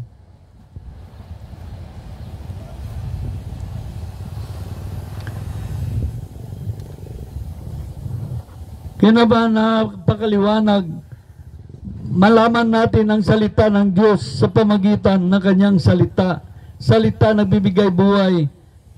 Buhay na walang hanggan. Sapagkat ayon sa karunungan ng Diyos, hindi niya itulot na siya ay makilala ng tao sa pamagitan ng karunungan ng sanlibutan ito. Salip nila, minarapat niya na ang mga nanalig sa kanya ililigtas sa pamagitan ng mabuting balita na aming ipinangangaral, ngunit pinalagay naman ng sanlibutan ay isang kahangalan. Hallelujah! Kaya nakita natin, siya muling babalik upang iligtas ang kanyang mga naghihintay sa kanya. Alaanin ninyo, siya muling babalik. Sabi sa Mateo chapter 24, ay ganito sinasabi sa Mateo chapter 24 verse 27. Sabi dito, sapagkat kung gaano kabilis gumuhit ang kidlat mula sa silangan hanggang sa kanluran, gayon din naman paparito ang anak ng Diyos. Sabi sa verse 29, pagkatapos ng kapigatiang iyon, magdilim ang araw at di na maliliwanag ang buwan, malaglag mula sa langit ang mga bituin at mayayanig ang kapangyarihan sa kalawakan. Pagkatapos lilitaw sa langit ang tanda ng anak ng Diyos at mananangis ang lahat ng bansa. Makikita nila ang anak ng Diyos na sa lapap, dumarating na may dakilang kapangyarihan at malaking karangalan. Ang sabi sa verse 31, sa udyat ng malakas na tunog na trumpita, susuguin niya ang kanyang mga anghel at titipunin sa apat na panig ng daigdig ang kanyang mga hinirang. Isa ba tayong hinirang ng Diyos? Isa ba tayo naghihintay sa pabalik ni Kristo Jesus? Ang naghahanda ay inaalam kung paano maghanda at alamin ang paghahanda. Dahil ang sabi sa Hebreo chapter 12 ay ganito. Sabi sa Hebreo chapter 12 verse 28 ay ganito ang sinasabi ng banal na aklat. Kaya tayo ay magpasalamat sa Diyos sapagkat tumanggap tayo ng isang kaharian, hindi na mayayanig. Sambahin natin ang Diyos sa paraang nakakalugod sa Kanya. May paggalang at may pagkatakot sapagkat ang ating Diyos ay parang apoy tutupok.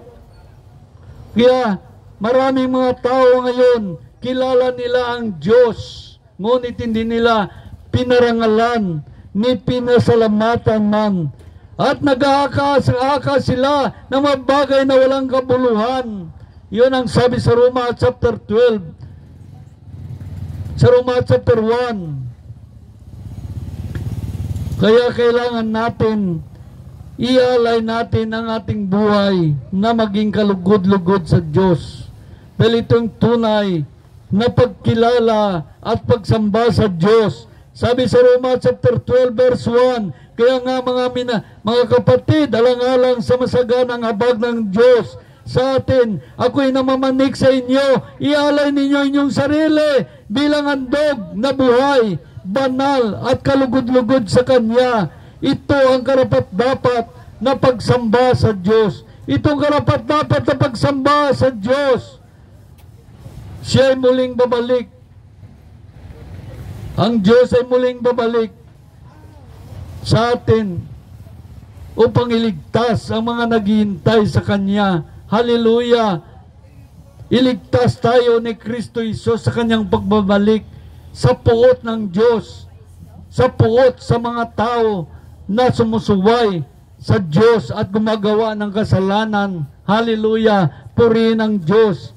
Kaya hindi pa uli ang lahat. Buhay pa tayo. Malaki pang chance na tayo ay makapagsisi at magbalik loob sa Diyos. Hindi tulad ng mga patay na ukma na sila, tapos na ang kanilang kwento sa daigdig na ito. Dahil pag namatay ang tao, minsan ang tao mamatay at ang pagkatapos ay paghukom. Kaya mga tao na patay, hindi mo na madala sa panalangin. Dahil nakuma na sila. Tayo mga buhay, panalangin nyo. Baka sakaling magbago ang mga tao.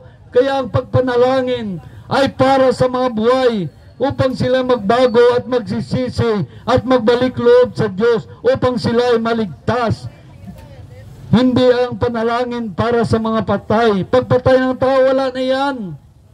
Tapos na, paghukom na, hukma na sila sa pamagitan ng kanilang mga gawa. Hallelujah! Purihin ang Diyos. Hallelujah! Hallelujah! Dayawan ng Diyos. Ito lang aking mensahe. Dayawan ng Diyos sa kabutihan niya sa atin nakarating sa lugar na ito. Ang kanyang salita. Salita na bibigay buhay, pag-asa, buhay na walang hanggan. Hallelujah!